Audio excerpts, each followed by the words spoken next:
जय महाकाल। सिंदूर से निकटता। क्या है सिंदूर? श्री राम का राज्याभिषेक हुआ। राजा राम ने सभी वानर और राक्षस मित्रों का ससम्मान विदा किया। अंगद को विदा करते समय राम रो पड़े थे। हनुमान को विदा करने की शक्ति तो श्री राम में थी ही नहीं। माता सीता भी उन्हें पुत्रवत मानती थी। हनुमान अयोध्या में ही रह गए। राम दिन भर दरबार में शासन व्यवस्था में व्यस्त रहे। संध्या जब शासकीय कार्यों से छूट मिली तो गुरु और माताओं का कुशल क्षेम पूछ अपने कक्ष में आई। हनुमान उनके पीछे पीछे ही थे। राम के निजी कक्ष में उनके सारे अनुज अपनी अपनी पत्नियों के साथ उपस्थित थे। वनवास, युद्ध और फिर अनंत औपचारिकताओं के पश्चात यह प्रथम अवसर था जब पूरा परिवार एक साथ उपस्थित था। राम, सीता और लक्ष्मण को तो नहीं, कदाचित अन्य वधुओं को एक बाहरी यथार्थ हनुमान का वहां होना अनुचित प्रतीत हो रहा था। क्योंकि शत्रुघ्न सबसे छोटे थे, तभी भी अपनी भाभियों और अपनी पत्नी की इच्छा पूर्ति हेतु संकेतों में हनुमान को कक्ष से जाने के लिए कह रहे थे। पर आश्चर्य की बात है कि हनुमान जैसा ज्ञाता भी यह मामूली संकेत समझने में असमर्थ हो गए। अस्तु, उनकी उपस्थिति में ही बहुत देर तक सारे परिवार ने जी भरकर बातें की। फिर भरत को ध्यान आया कि भैया भाभी को भी एकांत मिलना चाहिए। इस पतिव्रता को भी अपने पति का सानिध्य चाहिए। अतः भरत ने राम से आज्ञा ली और शव को जाकर विश्राम करने की सलाह दी। शव उठे और राम जानकी का चरण स्पर्श कर जाने को हुए, परंतु हनुमान वहीं बैठे रहे। उन्हें देख अन्य सभी उनके उठने की प्रतीक्षा करने लगे कि सब साथ ही बाहर निकले।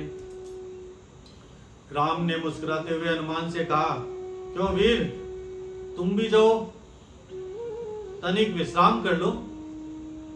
हनुमान बोले, प्रभु आप सन्मुख हैं, इससे अधिक विश्रामदायक भला कुछ और हो सकता है क्या? मैं तो आपको छोड़कर नहीं जाने वाला। अब शत्रुघ्न तनिक क्रोध से बोले, परंतु भैया को विश्राम की आवश्यकता है कपीश्वर, उन्हें एकांत चाहिए। पर माता सीता तो यही है, वे भी तो नहीं जा रही हैं, फिर मुझे ही क्यों निकालना चाहते हो? भाभी को भैया के एकांत में भी साथ रहने का अधिकार प्राप्त है। क्या उनके माथे पर आपको सिंदूर नहीं दिखाई देता? हनुमान आज से चिंतित रह गए और श्री राम से बोले, प्रभु क्या यह सिंदूर लगाने से किसी को भी अपने निकट रहने का अधिकार प्राप्त हो जाता है? राम मुस्कुराते हुए बोले, अवश्य यह तो सनातन प्रथा है हनुमान। यह सुनकर हनुमान तनिक मायूस होते हुए उठे और राम जानकी को प्रणाम कर बाहर चले आए। प्रातः राजा राम का दरबार लगा। नगर के प्रतिष्ठित व्यापारी न्याय मांगते दरबार में उपस्थित हुए। ज्ञात हुआ कि पूरी अयोध्या में रात भर व्यापारियों के भंडारों को तोड़ कर हनुमान उत्पात मचाते रहे। राम ने यह सब सुना और सैनिकों को आदेश दिया कि हनुमान को राजसभा में उपस्थित किया जाए। अब रामज्ञा का पालन करने सैनिक अभी निकले भी नहीं थे कि केसरी और रंग में रंगे पुते हनुमान अपनी चौड़ी मुस्कान और हाथी जैसी मस्त चाल में चलते हुए सभा में उपस्थित हुए। उनका पूरा शरीर सिंदूर से पटा हुआ था। एक एक पग धरने पर उनके शरीर से एक एक शेर सिंदूर भूमि पर गिर जाता। उनकी चाल के पीछे की ओर वायु के साथ सिंदूर उड़ रहा था। राम के निकट आकर उन्होंने प्रणाम किया। अभी तक क्षण होकर देखते सभा एकाएक जोर से हंसने लगी। हनुमान प्रफुल्लित स्वर में बोले, मुझे कल ही पता चला कि अगर एक चुटकी सिंदूर लगा लो तो प्रभु राम के निकट रहने का अधिकार मिल जाता है, तो मैंने सारी अयोध्या का सिंदूर लगा लिया।